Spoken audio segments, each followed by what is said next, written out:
तो आप सबको नमस्ते प्रणाम। मैं आपको अपना ठाकुर प्रखर सिंह और रात के 10 बज चुके हैं और कहानी का जो सिलसिला है बदस्तूर जारी है। आज की कहानी शुरू करूं उससे पहले एक बड़ी ही महत्वपूर्ण अपडेट निकल के सामने आई है। हालांकि ज़्यादातर लोगों ने सुना होगा, लेकिन जिन्हें नहीं पता उन्हें बता दूं कि प्रज्वल रवन्ना यानी जो सेक्स स्कैंडल हुआ था, जो वीडियोज़ वायरल हुई थी, जो एक सांसद भी रह चुका है और इस टाइम प्रत्याशी भी है, इस्तीफाका अगर वो जीत जाता है तो आने वाले टाइम में फिर से वो सांसद बन जाएगा। तो प्रज्वल रवन्ना इतने बड़े स्कैंडल में जब फंसता है तो फंसने के बाद भाग जाता है। भागने के बाद कल यानी 31 तारीख को वापस आ जाता है और जैसे ही एयरपोर्ट पे उतरता है, फ़ौरन जो SIT की टीम है उसे इंटरपोल से सूचना मिली थी कि प्रज्वल रवन्ना आने वाला है। वहीं से जाती है, जाने के बाद गिरफ्तार करती है। गिरफ्तार करने के बाद अब मजिस्ट्रेट के सामने आज जब पेश किया तो मजिस्ट्रेट के सामने पेश करने के बाद मजिस्ट्रेट ने 14 दिन की रिमांड दे दी है पुलिस को। यानी अब 14 दिन तक पुलिस वाले अपने तरीके से पूछताछ कर सकते हैं। अब कितनी पूछताछ करेंगे, कैसे करेंगे, वो तो 14 दिन बाद जब फिर से पेश किया जाएगा तब पता चलेगा। और साथ ही प्रज्वल रवन्ना आने से पहले ही अग्रिम जमानत के लिए अपील करता है। कोर्ट ने उस अपील को खारिज कर दिया और कहा कि नहीं, तुमको जमानत नहीं मिल सकती। अगर मिल जाती तो फिर उसे कस्टडी में तो लिया जा सकता था, लेकिन ना ही कोई जेल होती, ना ही कुछ और होता। कभी कभार पूछताछ के लिए बुलाया जाता। तो खैर, एक अच्छी खबर थी कि गिरफ्तार हुआ। और गिरफ्तार होने पे भी थोड़ा सा अजीब लगता है, चूँकि एक दिन पहले जो प्रज्वल रवन्ना के दादाजी थे, पूर्व प्रधानमंत्री, उन्होंने कहा कि प्रज्वल रवन्ना वापस आए और तमाम मुकदमों का सामना करे और फेस करे जो कुछ ट्रायल होगा। इसी के जस्ट बाद प्रज्वल रवन्ना आता है, फ़ौरन गिरफ्तार किया जाता है। और एक लाइन दादा ने जो कुछ कहा था उसमें बड़ा अजीब था कि अगर वो आता है तो ठीक है, नहीं तो हम उसे अकेला छोड़ देंगे। अब अगर आता है तो ठीक है, नहीं तो हम अकेला छोड़ देंगे। तो इसमें अगर आप ध्यान से समझे तो बहुत कुछ छुपा हुआ है। हालांकि बहुत चीज़ें मुंह से नहीं कहनी चाहिए, इशारों में समझा देनी चाहिए। बाकी देखते हैं क्या होता है। एक अपडेट थी, मुझे लगा आपको बतानी चाहिए। अब आते हैं आज की कहानी की बात करते हैं। और आज की कहानी अपने आप में बेहद अजीब कहानी है। कहानी इसलिए भी अजीब है कि कत्ल करने का प्लान किसी और का बनता है। जो कातिल है उसके दिमाग में आता है कि पहले इसे मार दें, लेकिन इत्तेफाकन वो ज़्यादा दबंग किस्म का आदमी था। उसे लगा कि शायद इसे नहीं मार पाएंगे, तो फिर ये हुआ कि इसके साथ मिलकर किसी और को मार देते हैं। अब ऐसा बहुत कम होता है कि कत्ल किसी और का करने का प्लान बने। फिर चूंकि वो ज़्यादा स्ट्रांग हो तो फिर दिमाग में आए कि इसको अपने साथ मिला लेते हैं और दूसरे का कत्ल कर देते हैं। आज की कहानी में ठीक ऐसा ही हुआ। कहानी मैनपुरी की है। मैनपुरी में एक जगह लगती है, एक गांव है राउरी चमरपुरा। इसी राउरी चमरपुरा में रहने वाले एक शख्स नरेंद्र की है। नरेंद्र इसी गांव का रहने वाला, ठीक ठाक अच्छा खासा आदमी। पैसे वैसे ज़्यादा थे नहीं, लेकिन परिवार ठीक ठाक चल रहा था। एक बेटा भी था, उम्र भी लगभग 50+ थी। तमाम चीज़ें बिल्कुल ठीक चल रही थी। बेटा भी कमाने खाने पे फोकस कर रहा था। जो नरेंद्र है वो भी अपने काम को लेकर सीरियस था। लेकिन 4 मई की बात है, जो नरेंद्र था अपने घर से अचानक से गायब हो जाता है।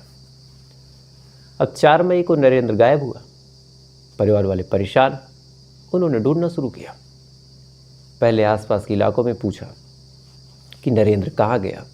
पता चला कि कोई जानकारी नहीं। फिर दोस्तों से पूछा फ़ोन करके कि क्या नरेंद्र जी आए थे। बेटे ने भी पूछा कि क्या मेरे पापा आए थे। नरेंद्र के तमाम दोस्तों ने मना किया, कहा कि नहीं, तुम्हारे पापा तो नहीं आए थे। गांव के तमाम उस घर पे जाके देखा जहां नरेंद्र जाता था, वहां से भी सेम रिप्लाई मिला कि नहीं, आज वो नहीं आया था। पूरा परिवार परेशान, बेटा बदहवास अपने बाप को खोज रहा। देखते देखते पूरे गांव में खबर फैल गई कि जो नरेंद्र है वो गायब है, किसी को कोई जानकारी नहीं है।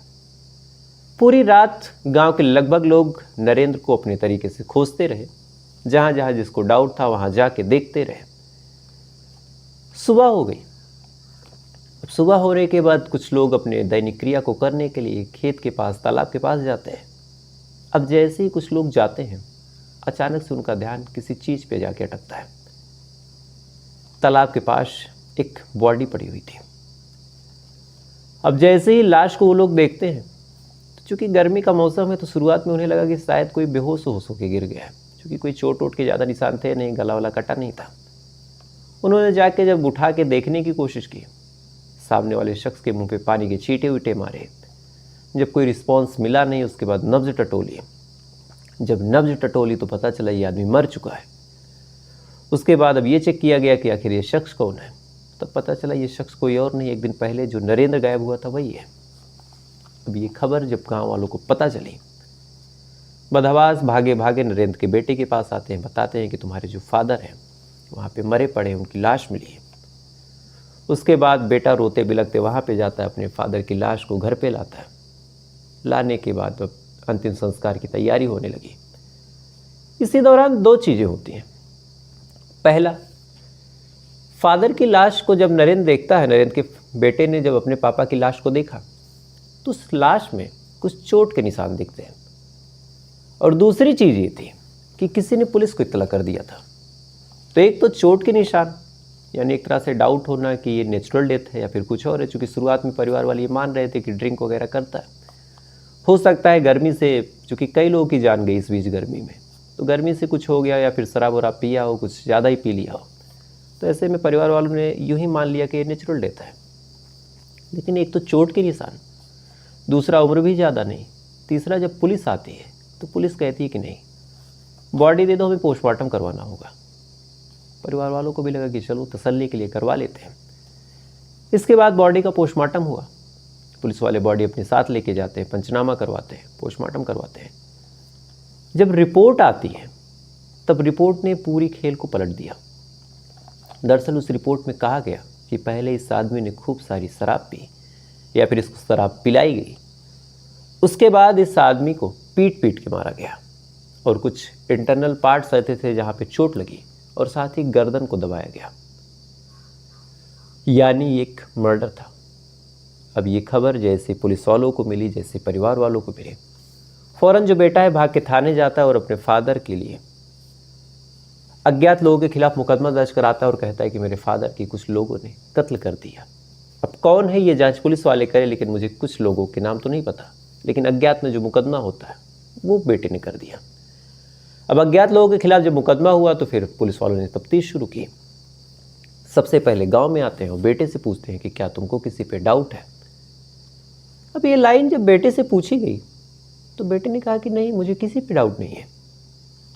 अब पुलिस वालों ने कहा है कि ये कैसी बात है, अगर फादर का कत्ल हुआ तो बिना दुश्मनी के, बिना रंजिश के कोई कत्ल होता नहीं है।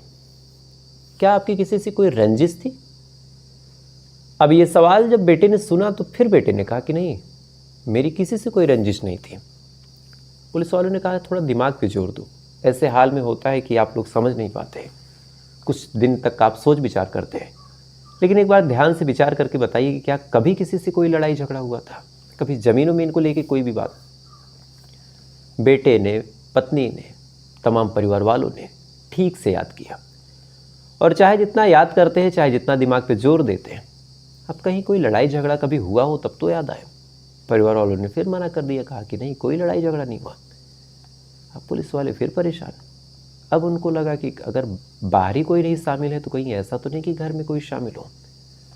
अब उन्होंने जांच पड़ताल को जो दायरा था घर वालों के इर्द गिर्द घुमाया, परिवार का बैकग्राउंड खंगाला कि परिवार वालों से इस बंदे के संबंध कैसे थे, क्या परिवार में कभी कोई कलह हुई। कुछ गांव वालों को भी भरोसे में लिया और भरोसे में लेके उनसे पूछताछ करी, लेकिन यहाँ भी कोई जवाब नहीं मिला। देखते ही देखते काफ़ी दिन गुजर गए, दिन हफ्तों में बदल गए। पुलिस वाले जांच पड़ताल करते रहे। इधर बॉडी का अंतिम संस्कार हो गया। अंतिम संस्कार होने के बाद जो भी रीति रिवाज के हिसाब से शुद्धिकरण और तिरावी होती है वो भी हो गई। जांच पड़ताल पुलिस वाले करते रहे, लेकिन ना ही कोई सबूत हाथ लगा, ना ही कोई सुराग हाथ लगा। जहाँ पे लाश मिली थी वहाँ पे तफ्तीश कर ली, वहाँ भी कुछ नहीं मिला। इधर जैसे जैसे पुलिस वाले बेटे से पूछताछ कर रहे, पत्नी से पूछताछ कर रहे, और जब ये लोग मना कर रहे कि हमें किसी पे कोई डाउट नहीं, तो पुलिस वाले फिर घूम घुमा के वहीं पे आ रहे हैं कि अगर बाहरी कोई नहीं तो क्या घर का कोई। पत्नी के बारे में पता किया कि इसका कैरेक्टर कैसा है, क्या ये किसी से अफेयर वगैरह में तो नहीं है।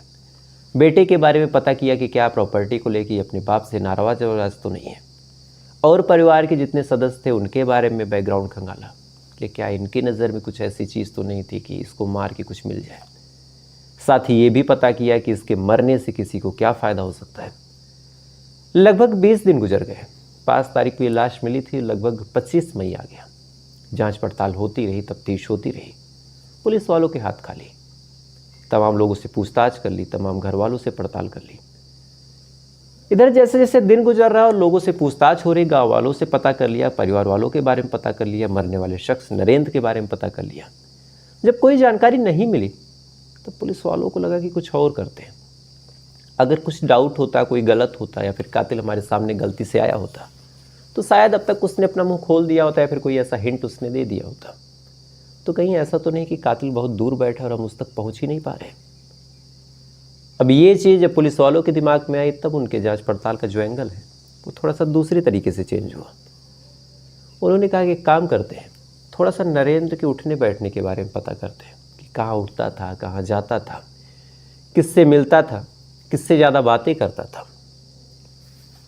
अब इसके लिए उन्होंने जब पता किया और जब कॉल डिटेल खंगाली ठीक से तो एक नंबर मिला, और ये नंबर एक बगल का गांव है नानामई, वहाँ की रहने वाली एक महिला मनु देवी का था।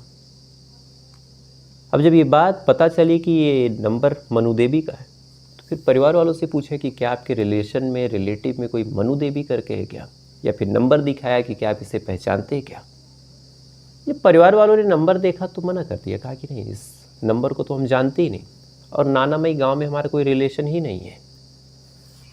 अब ये जानकारी जब पुलिस वालों को पता चली और जिस हिसाब से मनु देवी से घंटों घंटों बातें हुई थी, थोड़ा सा पुलिस वालों को मनु देवी पे डाउट हुआ। इसके बाद मनु देवी के बारे में और पता किया तो पता चला कि मनु देवी का जो कैरेक्टर है वो बड़ा गंदा है। और साथ ही थोड़ी और जब मशक्क़त की तो पता चला कि मनु देवी से नरेंद्र के प्रेम प्रसंग चल रहे थे। तो एक तरफ मनु देवी का कैरेक्टर गंदा होना, दूसरी तरफ नरेंद्र का प्रेम प्रसंग होना, और तीसरी तरफ ज़्यादा बातें भी होना, तो कहीं ना कहीं अब डाउट हुआ। उसके बाद पुलिस वाले दल बल के साथ मनु देवी के पास पहुंचते हैं और उससे कहते हैं कि गाड़ी में बैठो तो चलो तुमसे पूछताछ करना है। अब ये लाइन जब मनु देवी सुनती है, सुनने के बाद घबरा जाती है। घबराने के बाद कहती है कि मैंने तो कुछ किया ही नहीं। तब पुलिस वाले कहते हैं कि हमने तो कुछ कहा ही नहीं कि आपने कुछ किया, अब पहले सफाई क्यों दे रही हैं। उसके बाद पुलिस वाले मनु देवी को अपने साथ लेके थाने आते हैं। आने के बाद जब पूछताछ अपने तरीके से करते हैं तो जो महिला इतनी सती सावित्री बन रही थी, जो महिला गाय की तरह सर को झुकाए खड़ी थी, अचानक से वो तोते की तरह रटना शुरू करती है, बोलना शुरू करती है और फिर एक ऐसी कहानी सुनाती है जिसे सुनने के बाद पुलिस वाले हों चाहे जो लोग हों और जिन तक ये कहानी पहुंची वो तमाम लोग हैरान हो जाते हैं। दरअसल जो मनु देवी थी उसके कैरेक्टर के बारे में क्या ही कहें। पहले तो शादीशुदा थी, शादी के भी लगभग 10 साल हो चुके थे, लेकिन इसी दौरान जब शादी के 2 साल बीतते हैं उसकी ज़िंदगी में एक शख्स आता है जिसका नाम था अभय उर्फ भूरा। अब अभय उर्फ भूरा उसकी ज़िंदगी में आता है, उससे प्रेम प्रसंग होता है, दोनों एक दूसरे को काफ़ी प्यार व्यार करने लगते हैं, अक्सर पति की गैर मौजूदगी में मिलने उलने लगते हैं। तमाम चीज़ें बिल्कुल ठीक चल रही थी, वक्त धीरे धीरे आगे बढ़ रहा था। लगभग 4 सालों तक दोनों का रिलेशन चला, यानी पति के होने के बावजूद 4 तारीख तक अभय उर्फ भूरा से मनु देवी का संबंध रहा। 4 साल बाद अचानक से मनु देवी के सामने एक दूसरा शख्स आता है जिसका नाम था ऋषभ। अब जब वो ऋषभ को देखती है तो देखने के बाद ऋषभ की तरफ भी आकर्षित होती है। अब पति पहले से है, एक बॉयफ्रेंड भी है, इसके बाद एक दूसरा लड़का आकर्षित हो जाता है। अब ऋषभ से भी बातचीत शुरू। अब अभय जो था उसे थोड़ा सा इग्नोर किया गया, उसे मैनेज किया गया कि पति रहता है और वो टाइम निकाल के अब ऋषभ को दिया जाने लगा। अब ऋषभ से भी बातचीत होने लगी, ऋषभ भी इसके प्यार में पागल हो गया, दोनों एक दूसरे को प्यार करने लगे, अब मिलना जुलना लगा रहा। देखते देखते अभय को भी भनक लग गई कि कोई ऋषभ है, ऋषभ को भी भनक लग गई कि कोई अभय है। मनु देवी ने बीच में सामंजस्य बैठाया कि अभय यार मेरा पहले से प्रेमी है, मैं उसे नहीं छोड़ सकती। इधर अभय को समझाती है कि मेरा जो फाइनेंशियली एक्सपेंस है, यानी जो मेरे खर्चे हैं वो ऋषभ उठा रहा, तो तुम पे ज़्यादा लोड नहीं है, तो मैंने उन पैसों के लिए उससे दोस्ती की, बाकी प्यार तुमसे करती हूँ। तो अब कायदे से एक पति है और 2 बॉयफ्रेंड है। पति कुछ नहीं जानता लेकिन दोनों बॉयफ्रेंड एक दूसरे के बारे में जानते हैं, आपस में अंडरस्टैंडिंग चल रही है कि तुम कब बात करोगे, उस टाइम मैं फ़ोन नहीं करूँगा, तुम कब मिलने जाओगे, मैं नहीं मिलने आऊँगा। ये तमाम चीज़ें चलती रही। लगभग 3 साल और गुजर गया। 3 साल गुजरने के बाद फाइनली साल 2024 आ जाता है। साल 2024 में मनु देवी की मुलाकात नरेंद्र से हो जाती है। अब नरेंद्र से मुलाकात हुई, नरेंद्र भी उसे काफ़ी पसंद आने लगा। अब पसंद आया तो नरेंद्र से भी दोस्ती हो गई, दोस्ती आगे बढ़ी, नरेंद्र से प्यार भी हो गया। अब जब दोस्ती आगे बढ़ी, नरेंद्र से प्यार हुआ, तो फिर अब नरेंद्र की तरफ ज़्यादा आकर्षण हुआ, नरेंद्र से मिलना जुलना शुरू हो गया। अब इधर जब नरेंद्र से मिलना जुलना शुरू हुआ तो ऋषभ तो सीधा साधा था, उसने कुछ नहीं कहा। लेकिन जो अभय और भूरा था वो थोड़ा सा बदमाश किस्म का आदमी था।